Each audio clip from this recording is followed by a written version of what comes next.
Ora bem, você recorda-se que eu disse que nós tínhamos duas entrevistas numa série sobre esta Semana Mundial do Investidor, que você viu ali atrás, que é organizada pela IOSC, pela CMVM, pela Euronext e pela APFIP. Isto aqui é cordão ao pescoço, porque tal qual é Gasmenis, porque na semana passada eu esqueci-me de fazer referência à APFIP. A APFIP o que é? É a Associação Portuguesa dos Fundos de Investimento e Fundos de Pensões. Ora bem, é a instituição que trata destas matérias. E, portanto, aqui fica o seu dono, que é para não haver mais protestos, está bem? Bem, a entrevista da semana passada, nós estamos a falar de poupança, essencialmente. Ora bem, todos os anos nós temos o Dia Mundial da Poupança, como temos o Dia Mundial de tudo e mais alguma coisa. Mas isso interessa pouco. O que interessa é o que nós fazemos durante um ano. Ora, a grande preocupação que eu tenho na cor do dinheiro é precisamente poupança. Ora, daí esta associação e esta parceria que eu fiz com estas instituições. Agora, a semana passada foi sobre cibersegurança, como você se recorda. Esta semana já é fia mais fino, que é finanças comportamentais. Ou seja, como é que você se relaciona com esse fenómeno chamado poupança? O Warren Buffett costuma dizer que o pior inimigo do investidor é ele próprio. Ora, o Gonçalo Sommer, que está aqui, que é um especialista nestas matérias, vai começar por explicar precisamente porque é que isto é um problema. Gonçalo. Muito obrigado, Camilo. Agradeço ao Camilo, agradeço aos espectadores e à APFIP pelo convite. Isto é um problema porque o investidor tem erros cognitivos e emoções que o levam para longe de decidirem otimamente.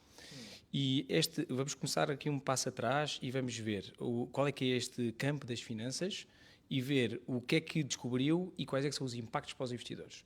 O que é este campo das finanças? As finanças comportamentais é uma interseção entre as finanças e a psicologia. Sim. Ou seja, a nossa psicologia e a maneira... que nós temos. Exatamente, a atitude, a maneira como nós pensamos e como nós raciocinamos e o que é que infere a seguir na maneira como tomamos as decisões de investimento. Portanto, e as finanças é a poupança e investimento, como o Camilo muito bem sabe e faz.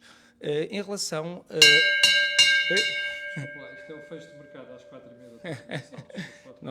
Não há problema nenhum. Portanto, de onde é que vem este campo? Este campo vem através de o David Kahneman, que é um prémio Nobel da Economia, exatamente pelo aquilo que nós vamos falar hoje, que tem muito impacto em nós e nos investidores. E também tem outro grande guru, que é o Richard Thaler, que também é Nobel da Economia em 2017 e que também ganhou através de uma economia comportamental. Muito bem, este é o tema. Mas porquê que o Warren Buffett diz que o pior inimigo é o próprio investidor? Porquê? Eu seguro. Ok, obrigado. Porque nós, investidores, pensamos de certa forma que é nem sempre racional, número 1, e número 2, as nossas emoções inferem com a nossa tomada de decisão de investimentos. Ou seja, o pior inimigo de nós próprios é a nossa emoção. No fundo, a decisão de investimento tem que ser uma decisão racional, é isso? É exatamente isso, é racional. Mas não esquecer, Camilo, que não é só a nossa emoção, é também a maneira como nós processamos a informação. Portanto, há dois tipos de problemas que nos divergem do ótimo. Um deles é a maneira como nós processamos a informação. Que é a parte cognitiva. É a parte cognitiva, são os erros cognitivos. Dentro desses erros cognitivos temos a perseverança na crença, que é nós não adaptamos as nossas crenças em relação ao que está a acontecer no mercado. Ou seja, mantemos sempre muito crentes aquelas nossas ideias passadas. Sim. E temos também o processamento da informação, em que a maneira como nós recebemos a informação infere na maneira como nós a seguir tomamos a decisão. Exemplo muito prático para passarmos aqui para o mundo real. O ancoramento é um problema, um enviesamento ou um erro cognitivo, em que numa negociação, quem dá o primeiro preço, nessa negociação, ancora logo a negociação a esse preço. Sim. Portanto, é a partir daí que tudo vai ser negociado. Isso é um exemplo de como nós estamos a ser influenciados e o nosso processo cognitivo está a ser influenciado por uma informação que se calhar não é minimamente relevante para a negociação que nós estamos a tomar. Sim, já agora deixe-me alertá-lo que nós vamos colocar aqui um link, que é da autoria do Gonçalo, onde queríamos pedir-lhe um favor. Durante 2 dias esse link vai estar ativo. É só carregar lá, tem 2 perguntinhas muito simples que o Gonçalo gostava que você, como espectador, se respondesse.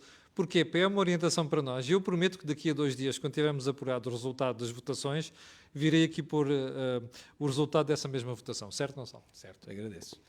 E vamos então, isto é um exemplo dos erros cognitivos, Camilo. Agora vamos passar para os erros emocionais que as pessoas vão perceber melhor lá em casa, parece-me. O Prémio Nobel da Economia, peço desculpa, o que ele faz simplesmente, e é esse teste que vocês vão estar aí a fazer em casa, portanto vai ser a partir daí também, foi daí que ele foi buscar os resultados, o que ele fez foi simplesmente ver como é que os investidores reagem aos ganhos e reagem às perdas. E o que ele foi ver é que as nossas emoções inferem na maneira como nós reagimos. Dou um exemplo prático. Se nós tivermos exatamente o mesmo ganho ou a mesma perda, a nossa felicidade ou a nossa tristeza é desproporcional. Se eu tiver um ganho, eu vou estar feliz, mas se eu de 1 bilhão, comecemos por 1 bilhão, o Bill Gates que fez o primeiro bilhão e ficou feliz. Se o Bill Gates perder 1 bilhão, ele vai ficar muito mais triste do que o feliz que ficou quando ganhou. Pronto, isso é a primeira dimensão. A segunda dimensão é, nós, à medida que vamos enfrentando ganhos, vamos tendo menos valorização para esses mesmos ganhos. Vamos ficando cada vez menos felizes por cada ganho marginal. O que é que isto quer dizer? O Bill Gates, do seu 50º milhão para o 51º milhão, ele não tem tanta felicidade como do 0 para o 1. Da mesma coisa como nós estamos com sede, bebemos o primeiro copo de água, o segundo, o terceiro e o quarto. A partir do quarto, o gosto que você tem pela água já não é o mesmo primeiro. É a questão da marginalidade, da utilidade marginal. A utilidade marginal vai decrescendo. Obrigado pelo termo técnico. Eu aqui costumo dizer aos meus alunos a nossa felicidade vai diminuindo marginalmente. Agora, vamos para o lado das perdas. Primeiro já percebemos que ficámos muito, muito tristes com o facto de termos perdido o primeiro bilhão e a partir daí deixamos de importar com essas perdas. Perder 1 ou 2 é quase indiferente para nós. Porquê? Porque na realidade nós já assumimos um valor da perda que era gigante e nós, como perdemos, pomos muita carga numa perda, para nós é indiferente, já foi tida e então tudo o que vem para lá daí é quase indiferente. O resultado prático disto é muito preocupante, porque nós, investidores, que temos ações que estão a correr muito bem e estamos a fazer algum dinheiro, a tendência é fechar essas o mais rapidamente possível. Agora, quando nós estamos a perder muito dinheiro, ficamos completamente indiferentes à perda e o que é que acontece? Acontece que fica para os netos, o famoso fica para os netos. Ora, isto é precisamente o oposto do que se deve fazer. Neste caso, em que eu estou a reagir às perdas deixando-as lá e ficando com os ganhos todos como eles são, ficando logo com os ganhos, locando é a palavra certa, portanto, eu vou ter um perfil que é, eu vou deixar as minhas perdas e vou tirar os meus ganhos lá. Quando um investidor quer exatamente o quê? Maximizar os ganhos e limitar as perdas. Portanto, é tudo a ver com a maneira como nós e a nossa emoção lidamos com os investimentos e as ditas endorfinas, ou seja, com a felicidade que nos é libertada por termos bons resultados e temos acertado ou de termos mau resultado e temos perdido. Gonçalo, agora imagino quem nos está a ver e que diz assim, bom, o Camilo Lourenço, quando preparou esta entrevista, disse que no final da conversa eu iria sair o melhor investidor. Como é que isto pode ajudar os investidores? Muito bem. Tem a ver com a consciência. Em inglês, awareness. Sim. Como é que eu posso ter essa consciência? Simplesmente sabendo que existem e quais são os erros cognitivos e os erros emotivos. Sem esse framework, sem eu ter uma lista do que é que são os possíveis erros que eu posso estar a cometer e sem fazer uma checklist, estou a ser alvo deste erro, sim ou não? E daí adiante, sem isso, nós não vamos conseguir evitá-los. Eu fui investidor profissional durante 12 anos e eu sinto-me super à vontade a falar sobre estes temas porque eu cometeu uma série destes erros. Não é uma série, Camilo, todos. 100% dos erros que lá estão é normal, porque a nossa maneira como fomos ensinados a pensar, a nossa maneira como o nosso cérebro processa a informação e as nossas emoções. Agora, todos somos diferentes e é isso que também faz uns investidores serem melhores do que os outros. É a sua emoção. O Buffett faz exatamente o oposto do que os outros investidores. Ele diz, you have to be greedy when others are fearful, and you have to be fearful when others are greedy. Ele faz exatamente o oposto das emoções do crowd, da multidão. Sim. Logo, ele consegue beneficiar das emoções dos outros. Pronto, isto é a parte mais... Por acaso, isso é uma proposição interessante, que é ele consegue tirar vantagem do facto dos outros estarem com receio em determinado momento. É isso, É ir contra a maré, não é? Mas tem que haver uma base cognitiva no meio disto tudo. É assim, é controle de emoção. Ele diz muitas vezes nas entrevistas anuais dele, da revisão dos resultados da Berkshire, que o que ele faz é ser mais racional do que os outros. Ele não faz... A única coisa que ele diz que tem de diferente dos outros é que ele é super racional, porque ele não vê um investimento como positivo ou negativo porque está a subir muito ou está a cair muito, mas ele vê um investimento como positivo ou negativo porque ele faz as contas e vê se há valor acrescentado ou não. E, portanto, é-lhe indiferente se lhe está a valer muito ou pouco para o resto do mercado. Para ele tem um switch on, switch off. Tem valor ou não tem. Gonçalo, imagina agora quem está a ver deve estar preocupado porque cometeu alguns dos erros, ou provavelmente os erros que Gonçalo está a dizer também que cometeu como investidor profissional, e deve estar assim a dizer: olha, lista aí os principais erros que é para nós estarmos à vontade e podermos preencher e estarmos também preparados para isso. Isso é uma tarefa que são 60 à volta de... Mas eu vou falar de alguns deles. Um deles, por exemplo, que nós temos muito, é emocional também, que é o não controlo das nossas... o não self-control. O que é que isto quer dizer? Eu tenho sempre duas perspectivas. Ou consumo hoje, ou poupo e invisto para o futuro. Portanto, eu faço um sacrifício, mas estou a preparar o meu futuro. Agora, nós, seres humanos, gostamos é do reward e da recompensa agora, queremos as endorfinas agora. Eu sou mais solidário com o Gonçalo de hoje do que sou com o Gonçalo daqui a 10 anos, porque o Gonçalo daqui a 10 anos eu não estou a senti-lo, não estou a vivê-lo, portanto, quando lá chegar eu pensarei nisso. Portanto, isto é emocionalmente, é uma questão emocional de controle de consumo versus poupança, o que é racional e que muitas vezes os investidores não têm. Portanto, como é que eles podem fazer isso de uma forma mais assertiva e melhor é efetivamente planear. Aí tem que se fazer um budget e tem que se garantir que se tem uma certa poupança.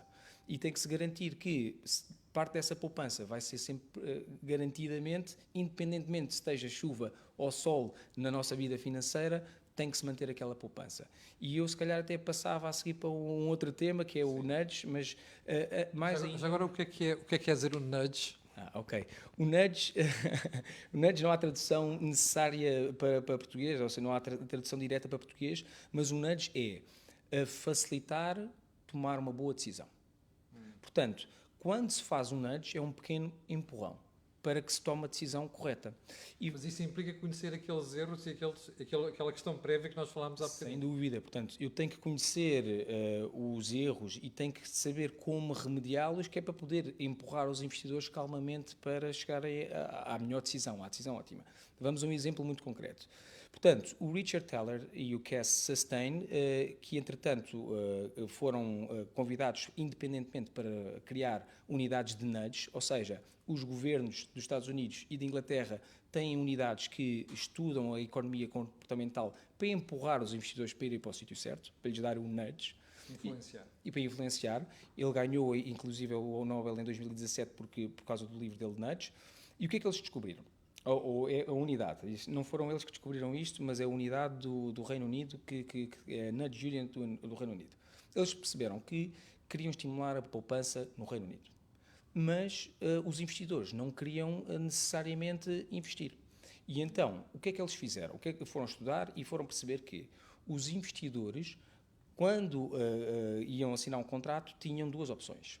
A opção de optarem por ter um plano de poupanças em que davam, por exemplo, 5% do seu salário e o empregador dava outros 5%, ficando com 10% de poupança, ou então a opção de não quererem isso.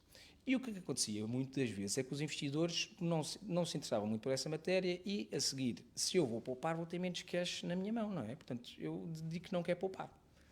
E então, como é que eles tentaram fazer este nudge, esse empurrão para tomar a decisão certa? Simplesmente disseram assim, em vez de optar para entrar no sistema de fundos de pensões, poupando eu e a minha entidade patronal contribuindo com o mesmo valor, eu tenho que optar por sair deste sistema, ou seja, eu, por default, ou por natureza, eu já estou dentro deste sistema de poupança em que 5% do meu salário vai diretamente para a poupança e o investidor e o empregador mete outros 5%. E se eu quiser sair desse sistema, eu é que tenho que lhe dizer, esperem lá que eu não quero assinar este Ou sistema. seja, à partida, por default, já lá estava. Se ele quiser sair, tem de fazer a declaração. Mas é provável que a pessoa tenha mais dificuldade em sair do que se tiver que fazer a opção para entrar. Sem dúvida nenhuma. E nós, o que é que nós sabemos? Vamos a outro erro emocional que nós temos, que é o do status quo. Ora, nós, seres humanos, somos feitos para gastar o mínimo de energia e obter o máximo de output possível. Somos não comodistas, mas queremos poupar energia. Aliás, isto vem de há muitos milhares de anos, não é de hoje. Consequentemente, tudo o que nos obriga a sair da nossa zona de conforto, nós vamos sempre como que ter alguma resistência para fazê-lo. Ora, se eu estou dentro deste sistema em que estou, por default, dentro da poupança, se eu quiser tirar, passado 5 anos quero tirar, eu vou ter o problema do status quo. O que o governo está a confiar é que, uma vez que nós entremos neste sistema, nunca mais vamos sair de lá, porque vai-nos custar dizer, já não quero. E portanto, já estão a utilizar Já poupou e já tem uma perspectiva do que lhe vai acontecer quando puder beneficiar dessa poupança. Sem dúvida absolutamente nenhuma. Portanto, também já tem esses benefícios, já sente isso. E eu vou dizer que eu próprio tenho uma opção de poupança diretamente, que, portanto, nem passa pelo meu salário, portanto, não passa do meu salário, não passa pela minha conta, vai diretamente para a poupança.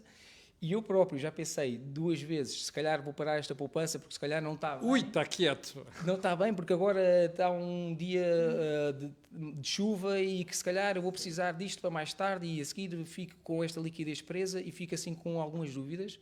Mas como lá está Camilo, eu não lhe vou tocar. E a verdade e a experiência que eu tenho é que só optando diretamente por fazer este desvio da poupança, já me está a mim a controlar um erro emocional que eu tinha, que era de não controlo. Estamos a falar do não controlo, estamos a falar do status quo bias, estamos a falar de, basicamente, muitos problemas emotivos que nos divergem, lá está, do ótimo. Porque se nós fôssemos racionais, poupávamos e tratávamos do nosso próprio futuro. E condicionam as decisões. Olha, já viu como é que a parte comportamental pode afetar a nossa vida financeira? É tão simples. E já agora não se esqueça da mensagem principal que o Gonçalo está a colocar, que é, primeiro, nós temos de saber dividir a parte emocional da parte racional. E nunca se esqueça que a parte racional tem de comandar isto tudo. Segundo lugar, esta questão dos incentivos e do empurrão é decisiva no processo. Terceiro, não se esqueça também que aquilo que é o sacrifício que você está a fazer hoje vai ser o seu benefício no momento da saída, nomeadamente quando se reformar. Gonçalo, muito obrigado por esta conversa, foi muito elucidativa. Muito obrigado, Camilo. Olha, e para si espero que eu tinha dito depois desta conversa você seria melhor investidor. Só se for para vinho é que não é. Porque de facto isto é tão acessível e é tão facilmente compreensível. E como eu dizia no início desta conversa, foi a segunda entrevista da série aqui da Semana de Poupança. Numa das próximas semanas, nós vamos ter o responsável da parte da APFI para falar também sobre investimentos e vamos ter a responsável da Euronext. Mas sobre isso vamos falar na próxima semana. Muito obrigado, fique bem e até amanhã às 8 da manhã.